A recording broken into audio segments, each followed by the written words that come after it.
ഇറ്റലിയിലെ മോണ്ടിക്കരിയിലെ സാധാരണയായ ഒരു നേഴ്സ് പേരണി ജില്ലയ്ക്ക് പ്രത്യക്ഷപ്പെട്ട മാതാവാണ് റോസ് മിസ്റ്റിക്ക മാതാവ്.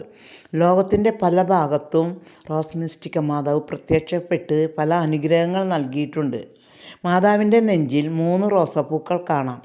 മഞ്ഞ, ചുവപ്പ്, വെള്ള. ഈ 3 കളറിനും പ്രത്യേക അർത്ഥങ്ങളുണ്ട്. പ്രാർത്ഥന, പ്രായശ്ചിത്തം, പരിത്യാഗം. റോസ് മിസ്റ്റിക്ക മാതാവിൻ്റെ കണ്ണിൽ നിന്നും ചോര വരുന്നത് നമുക്ക് കാണാം. പലതരം അടയാളങ്ങളാണ് ഓരോരുത്തർക്കും കാണിക്കുന്നത്. നല്ല സുഗന്ധം നൽകി പ്രത്യക്ഷം കാണിക്കുന്നു. ചില വേദനിക്കുന്ന മക്കൾ വിളിച്ച് കരയുമ്പോൾ പല അത്ഭുതങ്ങളും കാണിച്ച് തൻ്റെ സാന്നിധ്യം അറിയിക്കുന്നു. ധാരാളം അനുഗ്രഹങ്ങൾ സഭയിൽ ചൊരിയുന്നു. നിർധരരായ മനുഷ്യർ നിലവിളിക്കുമ്പോൾ ഉത്തരം നൽകി വേദനിക്കുന്ന മക്കളെ അനുഗ്രഹിക്കുന്നു. അനുഗ്രഹത്തിൻ്റെ നിറകുടമായ ജപമാല നമുക്ക് റോസ് മിസ്റ്റിക്ക മാതാവിനോട് ചൊല്ലി പ്രാർത്ഥിക്കാം. ശാന്തിയും സമാധാനവും. വേദനിക്കുന്ന ഞങ്ങളെ കാണണമേ, അനുഗ്രഹിക്കണമേ. റോസ് മിസ്റ്റിക്ക മാതാവേ, ഞങ്ങൾക്ക് വേണ്ടി അപേക്ഷിക്കണമേ. ആമേൻ.